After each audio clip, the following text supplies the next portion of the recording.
the most extraordinary thing happened, and that was that both of the porpoises at the same time, so they must have been communicating, swam in front of the boat. They were going faster than the boat, and then they switched places and fell back so that they had changed places. Yeah. They were also still on either side of the bow of the boat. Extraordinary, performance. And, this sort of astonishing look into the brain of another non-human.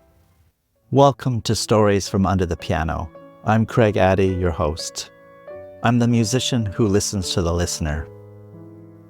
This podcast offers a glimpse into the world of Under the Piano, an immersive musical experience I've been providing for 15 years. Over 1,000 people have discovered comfort, connection, and healing through these sessions, lying under my grand piano. In each podcast episode, a guest shares a personal story, and I respond with a spontaneous piano piece that evokes the emotions and mood of their story. My mission is to connect, comfort, and inspire through the universal language of music. Thank you for joining me on this journey. Let's dive in.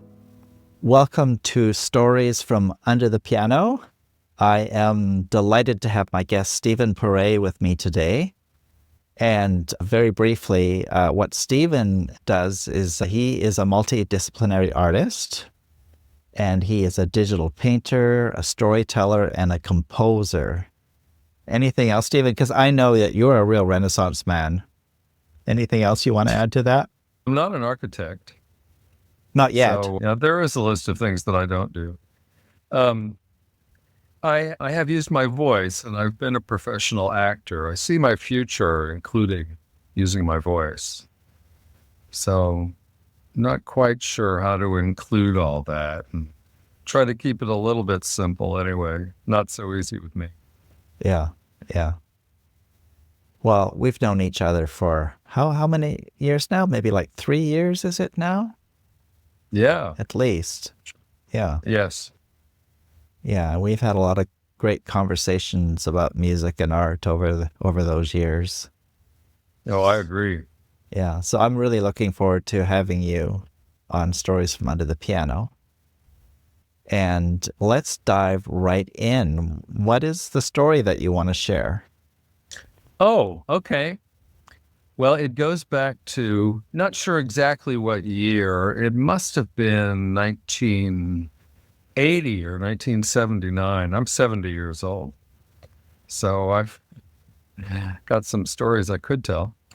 And it happened when I was at university. So I completed a degree in biology. In order to get my last course requirement, I took a course in ornithology, and we were, it was in the summertime, and so it was the Central California coast, and the university owned a fairly small oceanographic vessel.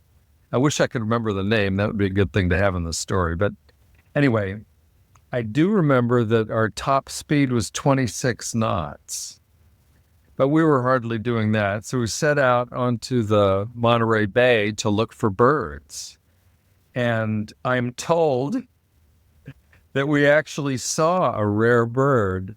All I saw was sort of a flash of white in the fog. That course made it very clear to me that I was never going to be a bird watcher. Anyway, it takes a certain person. Certain kind of person. And with all due respect, I'm not that sort. Yeah, be careful. I'm a bit of a bird watcher. Oh, you are? Yes. Okay. I do. I'm joking around a little bit. Of but course. All due respect. No, it takes something. I mean, the real ones get up at 3 a.m. to be out by 4. Yeah, well, that's why I would underline I'm a bit of a bird watcher. Ah, yes. Right. Anyhow, I'm interrupting your story. No, yeah, well, that's okay. I mean, it's a bit of a rambling story, isn't it? Um, okay, so we did our whatever that was out on the Pacific, and started heading back. And what happens this is in August, I guess, or somewhat in summer. What happens on the coast during the summer is you get fog, and the fog happens because the sun warms up, but the ocean water is cold. But typically around noon, at least back then and in that place, the fog would start to burn off. This is what the expression goes. Yes. And you get this glorious sunshine and still this sort of flushed out, fresh air from the ocean. Just one of the really wonderful memories I have from that time in my life. Anyway, we're heading back. The fog starts to burn off. We could see the town of Santa Cruz in sight as we headed back to our dock. And just at that moment, all of a sudden, there was a porpoise swimming along beside us. So, and for those who care, it was something called a Dall's porpoise, Dalls.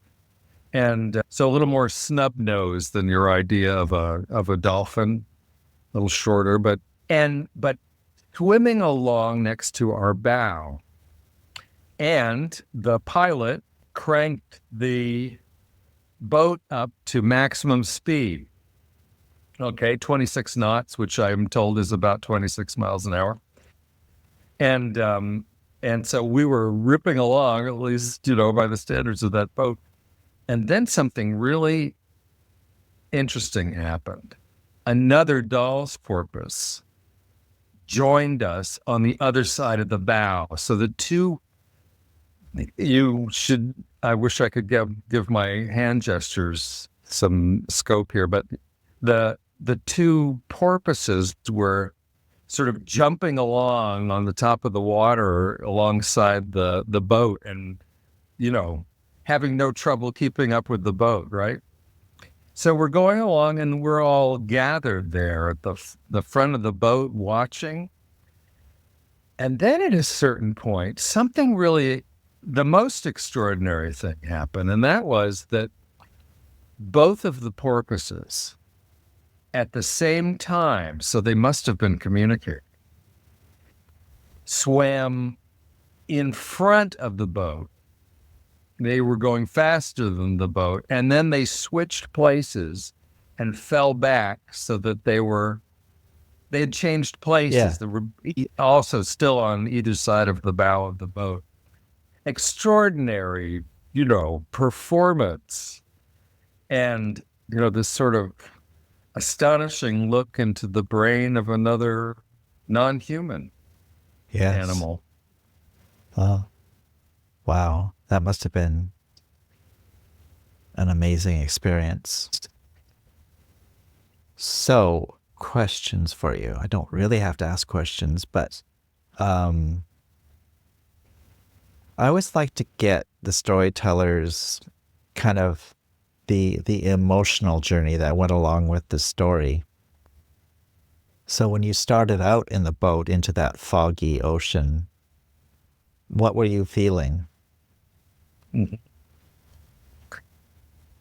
Well, I was saying before about discovering I'm not a bird watcher. One of the things about that I noticed was the really dedicated ones are early risers, and I'm not. And so I was sleepy. And to tell you the truth, this was my last quarter in school. It was the only class I was taking, summer session. Yes. And the last course, was the last course, and I had made up my mind I wasn't going to be a biologist, in fact, either. So it was a little bit of that sort of mood of being a little bit just along for the ride. Yeah. I appreciated, my teacher was great. I mean, just all the people were great. And the pilot of the boat was especially, I mean, it was what a cool guy. And I mean, that he thought immediately of speeding the boat up. That was really something. And then we see this, I don't know what I really ought to figure out, maybe I probably can't at this point, what that bird was called. But Oh, I mean, we saw a bunch of birds, but yeah. one of them apparently was a rare bird. Yes. Yeah. As I say, it was just a little flash on so out somewhere in the distance for me. But wonderful, wonderful too. I mean, I thought, wow, that's so cool. But at the same time, this whole sort of theme of being, yeah, I'm here. a little bit, not quite in the right place. Yeah. I'm And sorry. then the porpoises Yeah, arrive. then right now that you see, and it was you see if you're there's the cinematic thing about it where you're going from this deep fog and it's cold and damp, and then the sun came out and this wonderful atmosphere, and so change of scenery, Mm. like that. And, approaching the end of the course and looking forward to being done with college. And then when the boat sped up and did you change from I'm along for the ride a little bit at that point, or? Definitely did. I remember it was so great, all of us were, became this enraptured audience or something, a group of people witnessing something. And they did that where they switched places and swam out in front, and we all applauded together. So there was a kind of this group of humans witnessing something Yeah. extraordinary. Yeah. Okay. And when it was all over, how were you left feeling when it was all over? Well, I don't remember anything after that. When you say all over, Well, you get to say what all over is. It could be like when the porpoises disappeared or whatever, I don't. If you don't have any memory of it, it's okay. And no, I don't have any memory of anything after that. Okay. Well, then I won't try to create anything around that. Yeah.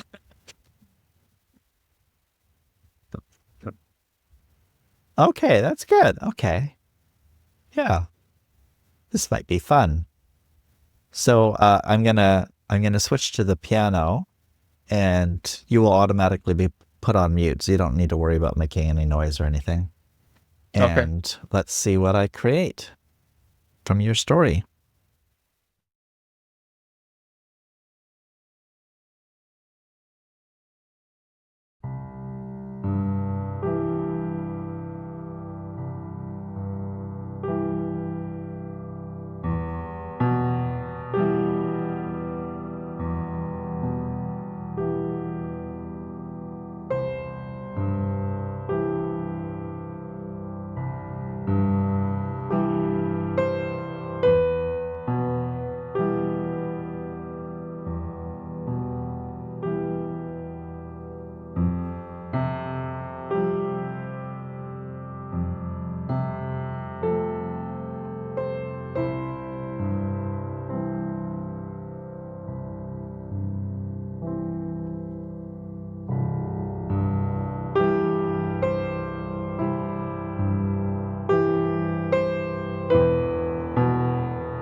All right. That's what came out for your foggy sea and the sun coming out and the dolphins swimming. Porpoises. Yeah, sorry. They're actually pretty close. I'm not clear what the difference is. There is a difference, but I don't know what it is. Yeah, I'm not sure either. I was watching a nature show about dolphins and porpoises, but I don't recall the difference. Anyhow, thank you for that story. I had fun with that. Yeah. I'm delighted by your rendition. Oh, good. So really great to follow the sequence of episodes or something. Yes. The change. Yeah. Yeah. Great. Next, we get to talk a little bit more about you, what you're up to. I know that you have various things on the go right now, but if there's anything in particular that you want listeners to know about you and what you're up to, now is the time to let us know. Okay. Well, specifically about my artwork. So I expect to be in a VR exhibition. I'm actually a little unclear when that would begin. I think maybe end of February or something like that. Now, I'm sorry, this is a second VR exhibition, isn't it? Because you've been in one before, have you not? I've been in two. Oh, two already. Oh, Yeah, so this will be your third. that's right. Yeah. Oh, okay. And what's it called? So, Does it have a title? let's see. Well, there's but I can't remember what it is, but it's being put on by MOWNA, MOWNA, Uh-huh. the Museum of Wild and Newfangled Art. Oh, I like that. Yeah. So the person who spirits that is a art professor at New York University, NYU. Uh-huh. Okay. And in a related community, I'm going to be in a live, what's the word? I don't know, physical exhibition in New York City at the end of April. Oh, great. So April and May. Yeah. Yeah. I don't know why that counts for more, but somehow in my old-fashioned mind, it's still. Well, I think a lot of people still, I like to say in person rather than live because it implies that things that aren't in person are dead or something.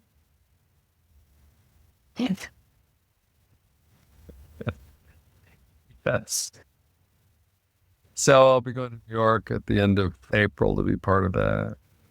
Oh, wonderful. So yeah, it's a great community of people, and very lucky, I think, to have been introduced to them. Yeah. What else? And, I know. I suspect well- there's other things you're up to. Yeah. Let's see. I'm not sure how much to tell. Well, okay. And this has gone on for a while, but I'm working on a book about Venice, and so I'm going to be going over there. So it'll be my fifth time in 3 years, I guess, and that's mid-March. I'm going to go over there. It's a nice time of year. Yeah. And you've been Yeah. working on that book for a while now. Do you have a timeline on when it's going to be finished? Or is it still very much in progress? The book. Yeah. And I'm glad for your question. I know that's, making promises and, declaring timelines and things like I that. won't hold you to anything. You can say something and then do something else. Yeah, I'd like to say something, but I don't see quite Yeah. how. Just what the book has been evolving, and I feel honestly that there's something about what I want to say in the book that I don't have yet. Right. And that's part of the reason why I'm going back. It started out to be a guidebook. When I first went over there in 2022, I couldn't find the guidebook that I wanted. that was really showed me the things that I wanted to know about. So it occurred to me then that it would be a good idea to do a guidebook for people like me. Yeah. I've been to Venice, I was there 46 years ago. My goodness. Yeah, when I was 14. Yeah. Well, in the broad, lens, the world of Venice, that's just, a breath and a heartbeat. Yeah. Well, It's so one of that's the things that's so intriguing. yeah, so that's in the works still. Anything else? Well, I mentioned that I'm a composer. So I haven't done any professional composing since 2021. But let's see, how do I say this? So again, I'm 70 years old. I'm applying to graduate school. I love that. Yeah, huh? I love that. Yeah, I do too. Yeah. Part of that is I just want to be around that youthful energy. And it's not a traditional music school at all. It's a very much of the program is called Sonic Practice. And it's at Dartmouth College. They don't actually have a traditional music graduate school. So anyway, that's exciting. I thought, yeah, so it's exciting, but it's also changed by sort of the daily work that I'm doing. So just, let's see. I wish I could remember who that quotation's from, but anyway, it's something like, well, what if I do get in? I mean, I haven't been admitted yet. So that's kind of part of what my life is right now. Yes. Waiting. Yes. And looking up at the trees and telling them I'm getting in. Yeah. Well, they'd be foolish not to have you in, because I've seen the breadth of your work and the diversity of your work. You sound like a perfect match for it. I think I am a perfect match. That was quite, can I use the word transformative? It was a transformative experience looking at the sort of the list of things that I've done. Yeah. And also at what I aspire to. So that accomplishments and aspirations, it was one of those things where you're just looking at what your life is and what you're all about. And so it was a very sort of profound process and also a very uplifting one. I'm very excited about what I could be doing. So I've altered my daily practice. And one of the things I decided I want to be doing is to master the guitar. And so I've been consistent so far about it, about practicing 3 hours a day. 3 hours a day. I'm impressed. I can't remember the last time I practiced 3 hours a day. Thanks for saying that. I'm sure plenty of people who are listening to this are going, hey, I work 8 hours for a living. Yeah. Not impressed. I can remember in my university days when I was practicing 4 to 6 hours a day, but it's been a while since I've done anything like that. Yeah, it takes something. It takes something mentally to do that. I do aspire to be putting in more time, but it's hard on the fingers. I'm sort of getting my fingers toughened up. You've got to create little calluses and things like that. Yeah. So I've been having a little bit of pain and being proud of my pain. No pain, no gain. Oh, that's right. Oh, well, that's all so exciting. And people who want to see your artwork can see you at stephenparé.art. Is that correct? That's right. I'll put that in .art. Yeah, I'll put that in the program notes for the episode when it gets published. And if there's any other links you want to send my way, just send them to me and I'll include them. Okay, yeah. I mean, I put, my sort of ongoing art practice on Instagram. And we should put your Instagram in there for sure. Yeah. Yeah, anybody who's Instagram friendly is welcome to follow me. And I'm not likely to, I'm likely to follow you. I'm not very restrictive about that sort of thing.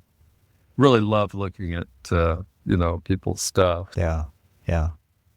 I never invited you to my Facebook group called Beauty Makes the Difference, and people just put beautiful pictures or sculptures or whatever they find on there. Send you an invite. You can put your paintings in there. Okay. Great. Yeah. Thank you. Yeah. Anything else you want people to know? I love you. I love you too. And people don't know that Stephen and I was saying that about the people, not about you. I got that. But I do love you too.